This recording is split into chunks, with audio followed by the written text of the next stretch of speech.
What can I do for arthritis? This is JJ Virgin, 4-time New York Times bestselling author, celebrity nutrition expert, and fitness Hall of Famer. I've been on a lifelong quest for answers to the toughest health questions. And now I'm sharing what I found with you. Welcome to Ask the Health Expert. Lilang2 from Instagram asks, I'm suffering with some arthritis. What do you suggest I can do as a healthy alternative since I can't take anything but Tylenol since I'm allergic? So I actually had super progressed osteoarthritis in my right knee from a ballet injury when I was 17. Note to self, if you're 6 feet tall, point ballet is probably not the right sport for you. And I actually was able to live decades with this because of the dietary and lifestyle interventions I did. And I'm going to share them with you. I'll be right back.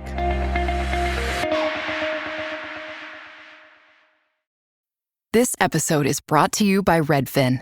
You're listening to a podcast, which means you're probably multitasking.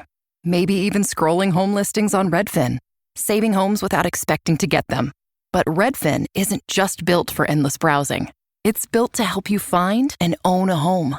With agents who close twice as many deals, when you find the one, you've got a real shot at getting it. Get started at redfin.com.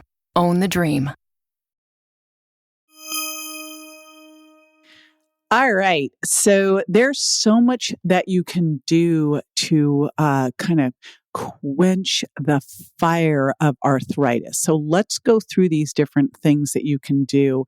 And I'm actually glad that you can't take anything, because a lot of the things that you would be taking that are either over the counter or prescription for pain can lead to leaky gut, which could then make you more inflamed, which can then make you use more of those things, which can then lead to more leaky gut. Can you see the problem? And of course, if you move off of just the regular pain medications to any of the opioids, then we got a whole another situation. So there's a lot of things that you can do naturally to reduce inflammation. And let's look at those.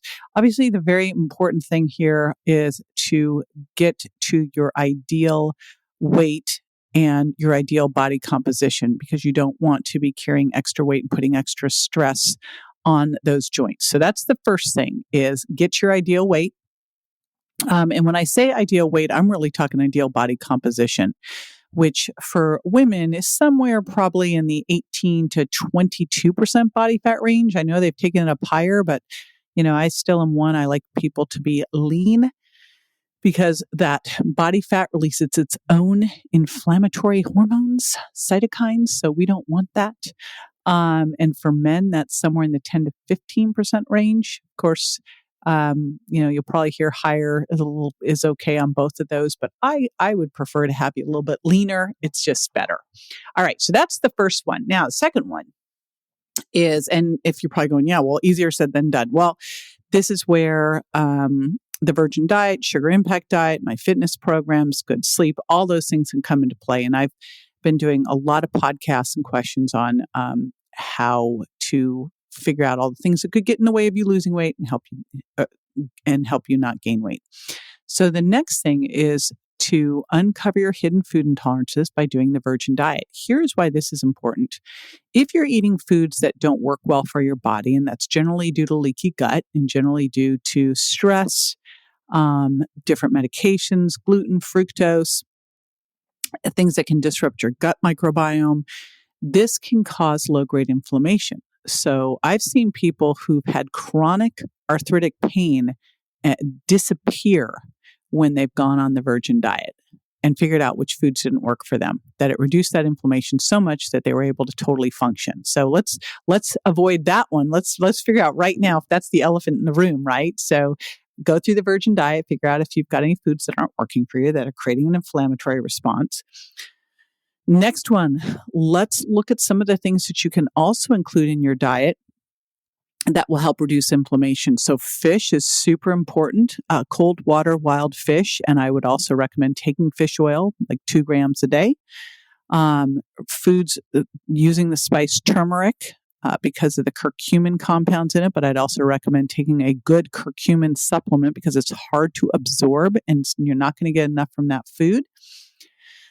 Eating a rainbow of fruits and vegetables. Why do we always say that? Well, we actually say that because that rainbow of fruits and vegetables, all those colors mean different plant nutrients, phytonutrients, different antioxidants that quench different free radicals, that reduce the inflammation. So eat from a rainbow and then also take a good quality antioxidant formula, a blend, not just one. And then also look at how you can incorporate more bone broth into your diet. Bone broth supplies collagen. It's healing to the joints. Vitamin C also helps your body make collagen. So I love bone broth protein. That's what I use. I add extra collagen. And then I also take extra vitamin C. So those are all the things I would start with and really track how you feel. And then also make sure that you're moving and work on moving through ranges of motion, keeping very mobile, and doing that every single day as well. That can make a big difference keeping your joints lubricated. All right, I want to hear how that works for you. So ping me back on Instagram.